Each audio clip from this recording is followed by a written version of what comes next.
Finally, I'm very pleased to say we have with us one of the men who helped inspire the Committee on the Present Danger of China, who has been very active with the committee and particularly has participated brilliantly in a number of the previous threat briefings that we've done here. In fact, I was very anxious to have him come back and reprise a message that he imparted to some of the people Roger was just talking about on Wall Street in one of the programs that we did up there about a month or so ago about freedom and what's really on the line at the moment now with communist China and its efforts to deprive really the freedom of the world.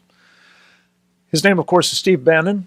He has just blown in from Europe, where he was working to prop up freedom over there. We're very grateful to him for that. And he is, of course, a former strategic advisor to President Trump and chairman of a great news organization, Breitbart, and member of the Committee on the Present Danger of China. Welcome, Steve.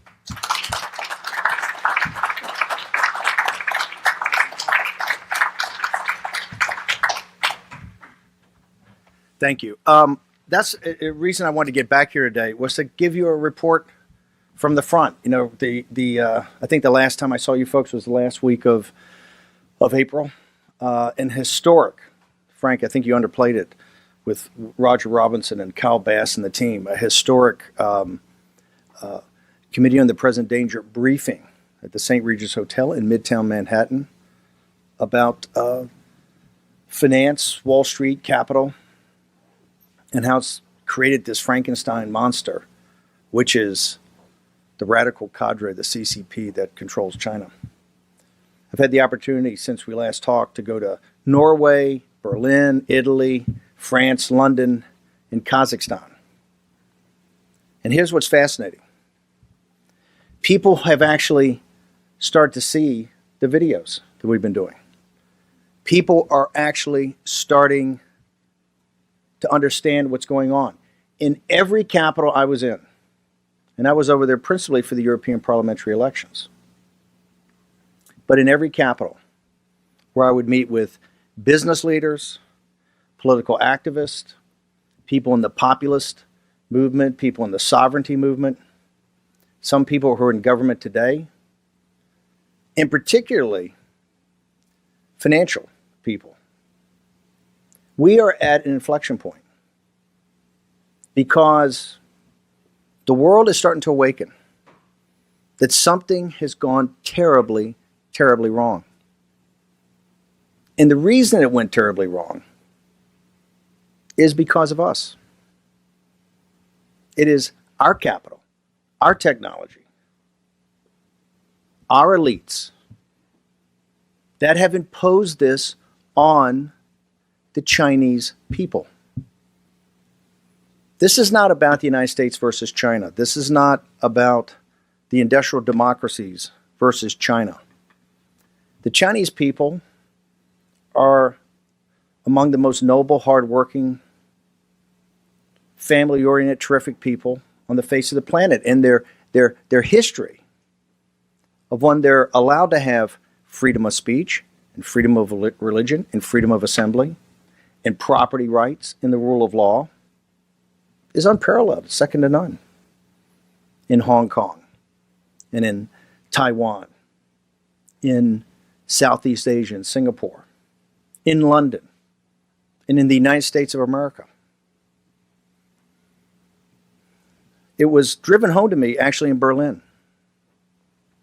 I was talking about, I was making an analysis and doing an analysis and a presentation about Made in China 2025. As you all know, the three prongs of the geopolitical tsunami that is hitting us from Beijing, from President Xi and Wan Xishan, is One Belt, One Road, Made in China 2025, and Huawei's 5G rollout. Game, set, match. The most extraordinary, ambitious, audacious geopolitical roll-up in mankind's history. Even if you give the benefit of the doubt, which I do not, but let's for a second do it to the elites, to the Henry Kissinger and Graham Allison and that crowd, the Thucydides trap, which, by the way, is inculcated in all the elites when you go around and talk to them, whether it's in Paris or in Berlin or in London. In the 16 examples, I say, it's interesting. You talk about, rising powers, declining powers, Peloponnesian War, Athens, Sparta. There's not one example where the so-called rising power was financed by the elites of the declining power. What happened to us? Look at the people of China. Across a broad section. Uyghurs, Falun Gong, Dalai Lama, the Tibetan Buddhists, the underground evangelical Christian church, the underground Catholic church, and the basic citizens of China, day in and day out, in a totalitarian surveillance state. Completely with no property rights, no freedom of speech, no religious rights, a totalitarian state that the elites of the West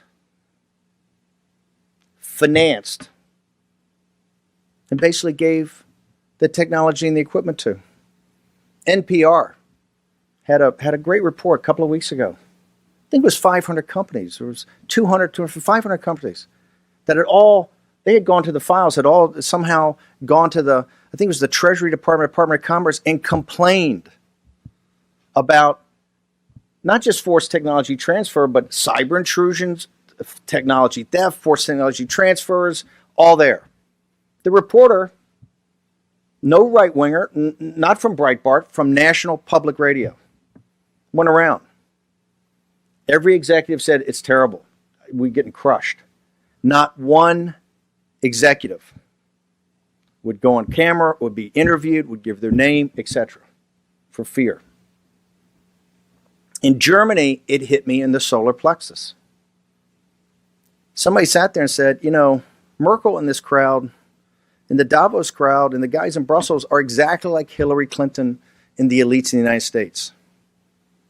They lost confidence in themselves. They lost faith in themselves. They actually believed that we are the declining power and that they're the rising power. And who's going to pay for that? Who's first paying for it is the Chinese people. It's upon their shoulders that this burden has been foisted.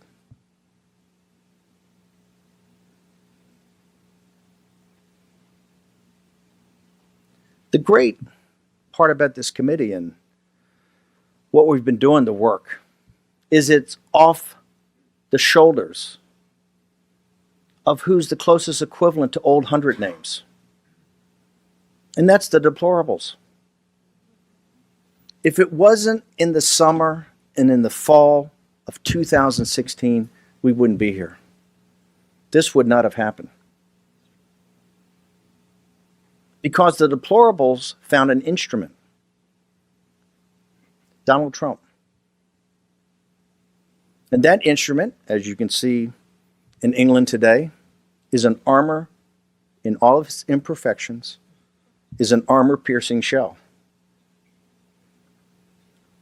But it's the deplorables that said, I don't understand all this high finance, and I don't understand all this, mumbo jumbo, but here's what I do understand. The factories left, the jobs left with them, and the opioids came. If you go to Germany, they understand that Made in China 2025 is absolutely targeted to, the Mittelstand? The private companies are the backbone of German society that employed the deplorables of Germany. Aimed right at them. The robotics and the precision engineering, it's coming right at them. They no longer can hide, and their elites have allowed this to happen. The great point of this inflection point, it's totally anti-elite how we got here. This is true populism. This is true, the grit and determination. The only way that we're going to take down this radical cadre, the CCP, is old 100 names. When finally they've had enough of it, and finally they understand that we in the West are going to hold our elites accountable. We're not going to do this anymore.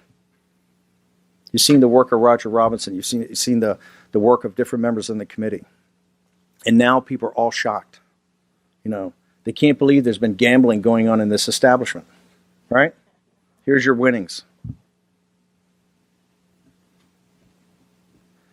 But from Kazakhstan to Berlin to Paris to Italy to London to Bergen, Norway, when I show up, they want to talk about populism. They want to talk about this sovereignty movement. They want to talk about nationalism. But you know what they really want to talk about first? They want to talk about China. It permeates everything. It is the central issue of our time. And the central issue, the core issue, is how we took the great values of the West and looked the other way for money. My favorite publication, the New York Times, today on its page 1, right hand, has the brutal expose of a member of the cabinet, Elaine Chao, a Harvard graduate, I might add, Harvard Business School, based upon the work, part of the work of Peter Schweitzer, I'm very proud to say, and the Government Accountability Institute. This work came from many years ago. Remember, we did Clinton Cash. Took years to do that, to expose the Clintons. Bernie Sanders and other Democrats wanted to touch it. You know, Bernie had a pillow fight during that the primary. Wouldn't touch it. Mention it every now and again, wouldn't touch it. The Trump campaign, we went right at it, of her corruption. When Peter and the team finished, this is back in 2014, he said they thought, what should we do next? How about Chinese influence peddling in this city? And it was Peter's team that came up with the two examples. We're going to do we're going to do Republicans and Democrats. This is where they say there's no bipartisanship. When it comes to taking Chinese money, they're bipartisan. But Elaine Chao and McConnell, if you read the book, and there's a lot of questions to be answered, and I'm sure they're going to be answered. But what's most shocking is Joe Biden. Now, Joe Biden is running for president of the United States, and last time I looked, he's 32 points ahead in the Democratic primary, right? 23 points here, 32 points here. I think if you look at some of these individual states now, they're putting out the polls, he's matching up or actually beating President Trump in some of the core states that we have to win. You know, I'm waiting for the New York Times. I noticed they started with the Republican on the bipartisan part, right? Yeah. I'm just waiting for the paper of record, because these are actually, I know some of these are great reporters, to do the Democrat. But Joe Biden is going to have to answer some basic questions before he is even eligible to think about being president of the United States. He's got to answer not just to the people in the United States, he's got to answer to the Chinese people why he took 1.5, or his family took $1.5 billion in a private equity fund to invest, and then why they invested that money in these surveillance companies. We have to know how he's been compromised. We have to know how much money they took. We have to know, we got to see the documents that they pitched. We have to go back to the beginning.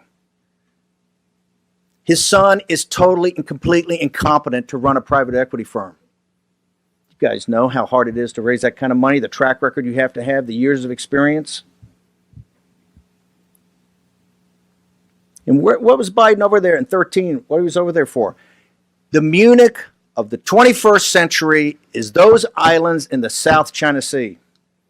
They're going to cause more problems for Asian people in Korea, in Taiwan, in Singapore, in Japan. Those are stationary aircraft carriers. They allow the radical cadre of the CCP to say this is a territorial sea, this is ours. Biden went over there, and Biden looked the other way. And Biden looked the other way in that entire time frame when they took hard cash from the Chinese Communist Party, the Bank of China. Remember, the Bank of China, unlike other G20 countries, is not independent. It reports not to the state, it reports to the Chinese Communist Party. I know we got a time limit. I got a bolt, but here's what I want to tell you. The work that we're doing here is incredibly, incredibly important, and people that matter are looking at this now. Major publications, every day there's another expose. Every day they're asking questions like Roger Robinson just asked. Why are there different reporting requirements? Why can't you see the accounting papers? Look at these bankruptcies. Look at this bank that failed the other day, the regional bank in China. The other one's on the watch list. What was it, 25? I think it's 20 have not reported latent reporting. Wait till those dominoes start falling. Let's talk about the World Bank. Let's go into the World Bank and find out what they're doing to finance China. This is an outrage. And here's why it's an outrage. It's an outrage that we in this city, in Wall Street, in the city of London, in Frankfurt,